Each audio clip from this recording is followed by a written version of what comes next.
Hello students, आइए बच्चों, आज हम आपको इस वीडियो में क्लास 8 हिंदी लिटरेचर पाठ्य पुस्तक हिंदी पपिया भाग 8 इसका जो टेस्ट पेपर 3 इसको हम आपको सिखाएंगे। किसी बच्चे ने मुझे कमेंट किए थे कि मैम प्लीज़ आप टेस्ट पेपर 3 हिंदी लिटरेचर का वीडियो अपलोड कीजिए।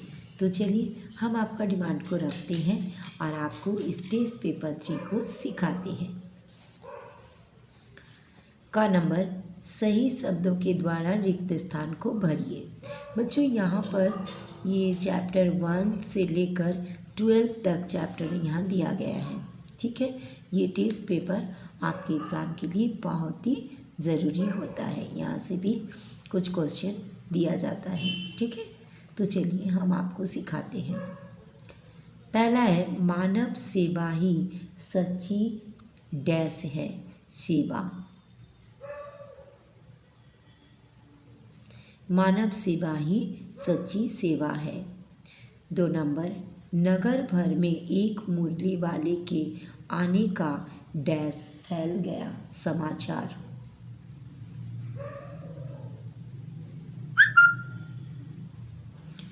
समाचार फैल गया। 3rd नंबर, मुरली वाला एकदम डैश हो उठा। मुरली वाला एकदम हर्ष गदगद, हर्ष गदगद।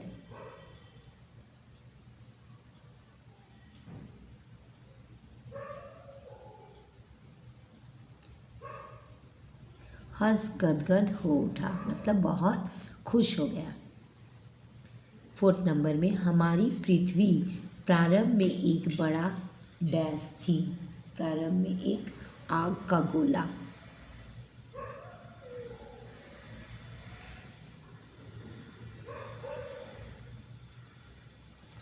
आग का गोला थी।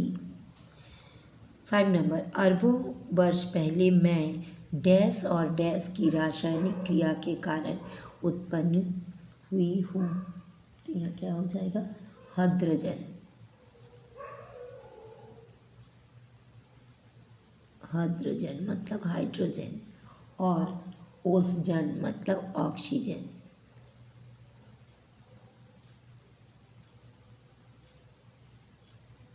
Hydrogen, ozone. ठीक है, आप चलिए ख नंबर, किसने कहा, किससे कहा। 1 नंबर, क्यों मित्र, हम अपनी प्रतिज्ञा कब पूरी करेंगे।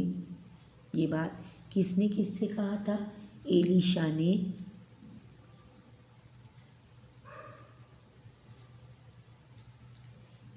ने एफीम से कहा था।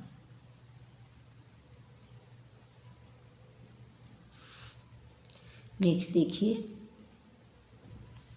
बेटा यह मनुष्य नहीं देवदूत है। ये किसने किसको कहा था? बूढ़ी स्त्री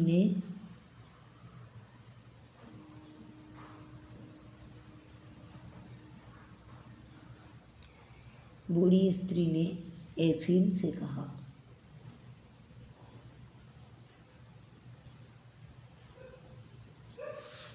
नेक्स्ट देखिए, क्यों भाई किस तरह देते हो मुरली। विजय बाबू ने मुरली वाला से कहा।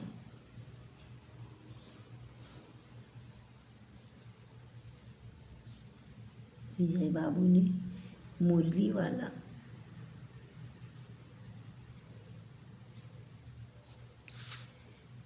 वाला से। नेक्स्ट देखिए 4th नंबर, 16 तो बहुत कम है, भला 25 तो देते। ये किसने किसको कहा था? दादी ने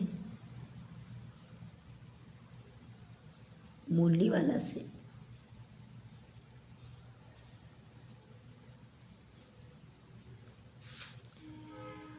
और 5 नंबर में है, तुम क्यों बीच में कूद पड़े, मैं तो उसको कह रहा हूँ। रामू ने महतो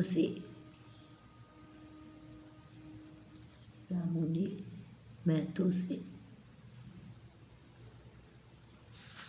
ठीक है। और ये कविता का भावार्थ लिखना है। तो कविता का भावार्थ मैंने अपना वीडियो में अपलोड कर दिए हैं। अगर आपने इस कविता का भावार्थ को नहीं देखे हैं तो ज़रूर से ज़रूर देख लीजिएगा। ये समर्पण कविता से लिया गया है और समर्पण कविता का भावार्थ मैंने अपना चैनल में अपलोड कर दिए हैं। अगर आपने उस भावार्थ को नहीं देखे हैं तो ज़रूर से ज़रूर देखकर आप इसको लिख लीजिएगा, ठीक है। और नेक्स्ट में है वाक्य बनाइए। तो बच्चों, आप सभी बच्चों को तो वाक्य बनाने आता ही है, इसलिए हम इसको नहीं बना रहे हैं। अगर फिर भी आपको इसमें दिक्कत होगी तो आप मुझे कमेंट कर सकते हो, तो मैं इसको भी बना दूँगी, ठीक है। अब चलिए अंक नंबर सही मिलान कीजिए। सही मिलान करते हैं इसका। तो इसका 1 नंबर क्या होगा? विष्णु प्रभाकर। विष्णु प्रभाकर नाटक, जीवनी तथा बाल साहित्य का प्रमुख रचनाकार। ये हो जाएगा 1 नंबर, ठीक है।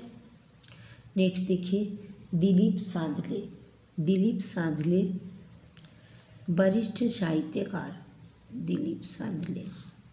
उसके बाद 3rd नंबर में शरद चंद्र। शरद चंद्र बांग्ला उपन्यासकार, ठीक है। उसके बाद 4 नंबर में डॉक्टर हरिकृष्ण देवशरी। ये हो जाएगा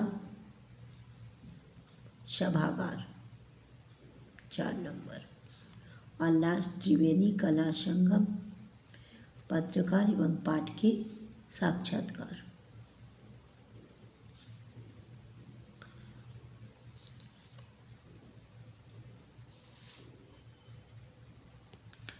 उसके बाद देखिए यहाँ पर एक पैसेज दिया गया है, ठीक है। इसको पढ़ कर के इसका क्वेश्चन आंसर को बनाना है। जैसे यहाँ दिया है, रामू के जन्म पर तुलसी ने क्या किया था? ये देखिए, रामू के जन्म के समय में उन्होंने रुपये कर्ज लेकर जलसा किया था, ठीक है। तो आप इसको ऑन वर्ड में अपना भाषा में लिखोगे कि रामू के जन्म पर तुलसी ने रुपये कर्ज लेकर जलसा किया था, ठीक है। ज़रूरी नहीं है कि ये डिटो लाइन आप उतार देंगे, इसको आप समझकर इससे आंसर देना है। नेक्स्ट देखिए, जब सुभागी पैदा हुई तब तुलसी ने क्या किया था? जब सुभागी पैदा हुई तब तुलसी ने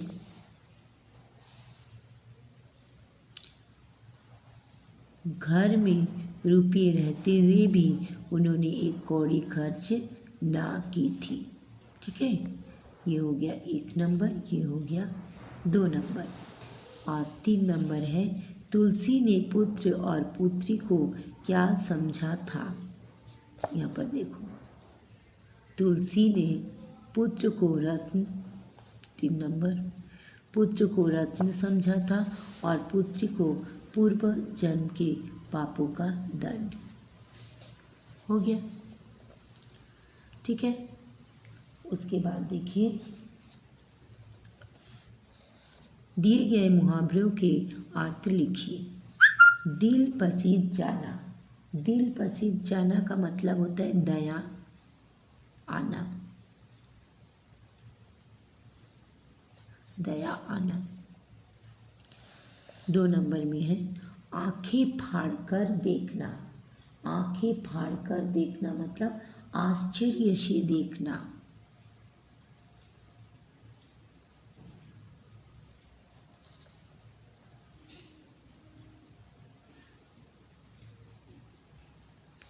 आश्चर्य से देखना। उसके बाद है 3 नंबर में दांत पीसना। दांत पीसना मतलब बहुत ज़्यादा गुस्सा करना।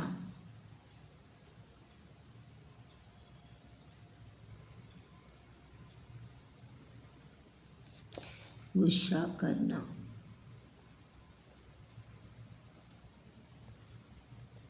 बहुत ज़्यादा गुस्सा करना। 4 नंबर में है मैदान में डटना। मैदान में डटना मतलब होता है मुश्किलों का सामना करना।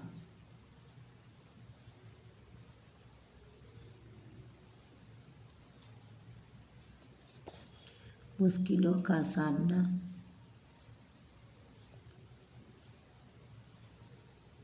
करना। उसके बाद 5 नंबर, फूलाना समाना, बहुत प्रसन्न होना।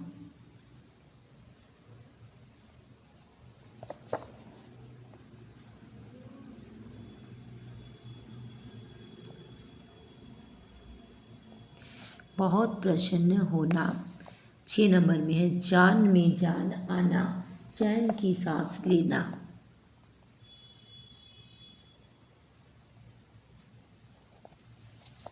चैन की सांस लेना।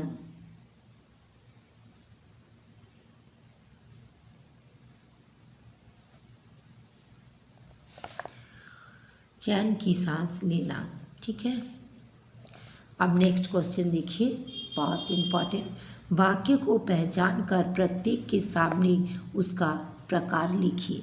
रचना के आधार पर वाक्य के जो 3 भेद होते हैं, सरल वाक्य, संयुक्त वाक्य और मिश्रित वाक्य या मिश्र वाक्य। ठीक है।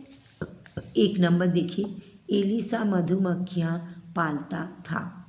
ये हो जाएगा सरल वाक्य।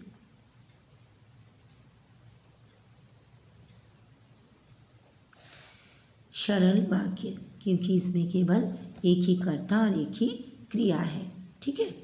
नेक्स्ट देखिए, एलिशा बीमारों के पास रुक गया और एफीम यरूशलेम चला गया। तो यहाँ और है, इसलिए ये क्या हो जाएगा, संयुक्त वाक्य।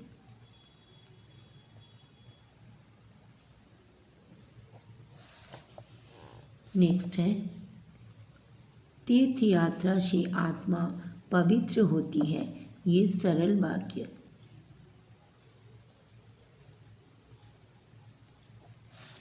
सरल वाक्य। नेक्स्ट देखिए, जो दीन दुखियों की सेवा करे वही सच्चा ईश्वर है। तो यहाँ जो है, ठीक है, तो इसलिए मिश्र वाक्य होगा, यानी मिश्रित वाक्य।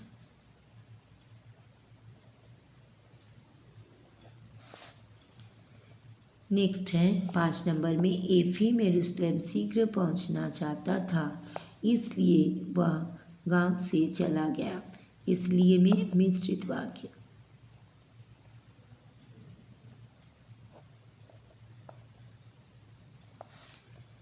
छः नंबर, जिसे जीवन में सफलता चाहिए उसे, जिसे उसे, यानी जहाँ मिलता जुलता शब्द होता है वहाँ पर भी मिश्रित वाक्य होता है। उसे परिश्रम करना होगा। मिश्रित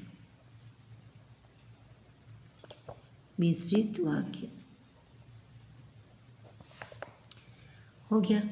उसके बाद देखिए, यह नंबर वेरी वेरी इंपॉर्टेंट, बहुत ही इंपॉर्टेंट। इस प्रकार का प्रश्न एग्जाम में पूछा जाता है। नीचे दिए गए शब्दों का संधि विच्छेद करके संधि का प्रकार लिखिए, यानी ये कौन सा संधि है उसको आपको लिखना है। 1 नंबर में दिया है सूर्यास्त, तो ये क्या हो जाएगा, सूर्य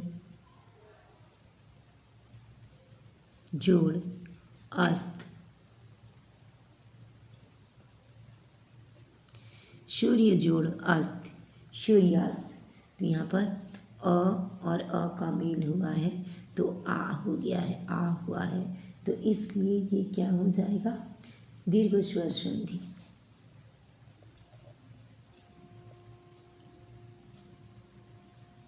स्वर संधि का ही भेद है, तो इसको लिख दीजिए दीर्घ संधि लिखिए। ये स्वर संधि का ही भेद है, दीर्घ संधि लिखिए या तो फिर दीर्घ स्वर संधि। उसके बाद नेक्स्ट देखिए, उद्घाटन, इसका संधि विच्छेद क्या हो जाएगा बच्चों, उत जोड़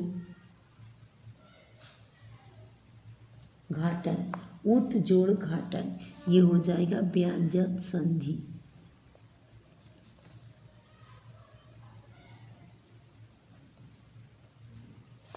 नेक्स्ट देखिए, रजनीश, रजनी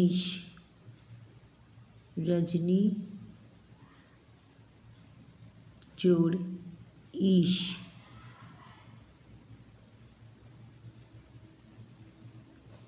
ये हो जाएगा दीर्घ संधि।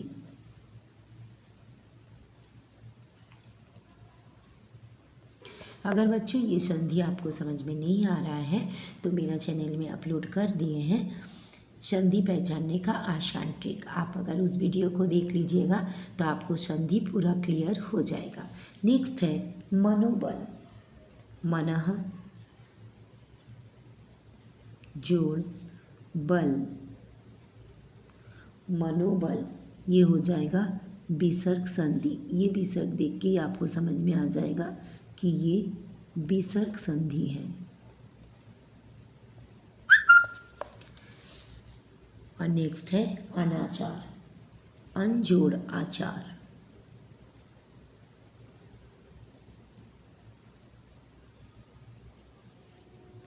अन जोड़ आचार, अनाचार दीर्घ संधि।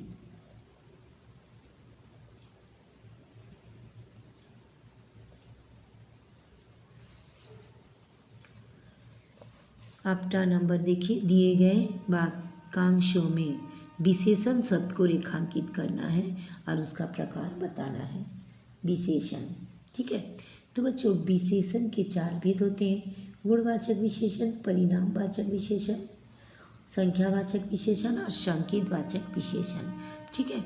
तो वो ऐसे विचित्र किंतु इतने मादक मृदुल ढंग से गाकर कहता है कि सुनने वाले सुनते ही रह जाए। तो विचित्र, मादक और मृदुल, ठीक है। तो ये क्या हो जाएगा, ये तीनों गुणवाचक विशेषण होगा।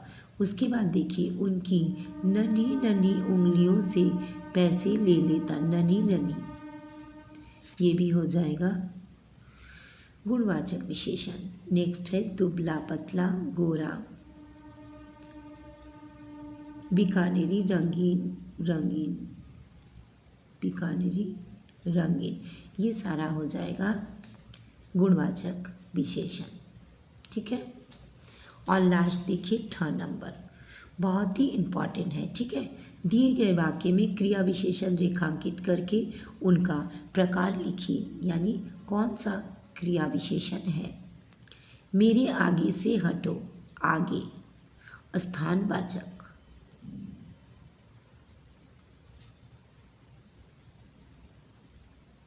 स्थानवाचक क्रिया विशेषण। मैं गिरते गिरते बचा, गिरते गिरते रीतिवाचक,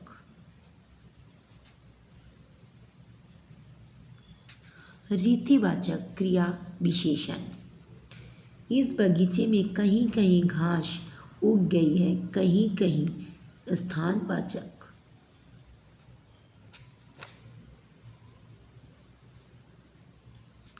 स्थानवाचक क्रिया विशेषण। आज मैं स्कूल पैदल गया, आज समय का बोध हो रहा इसलिए कालवाचक क्रिया विशेषण। और लास्ट है अनुज सामने जा रहा है, सामने स्थानवाचक क्रिया विशेषण।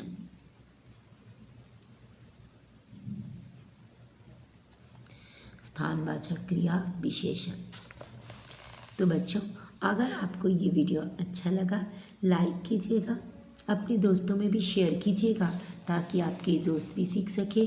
और बच्चों अगर आप पहली बार मेरा चैनल को देख रहे हो तो प्लीज़ प्लीज़ प्लीज़ सब्सक्राइब कर दीजिएगा, बेल आइकन को भी दबा दीजिएगा ताकि मेरा हर पढ़ाई का नोटिफिकेशन आपके पास पहुंच जाए। तो फिर मिलेंगे नेक्स्ट वीडियो में। Thank you so much, bye bye.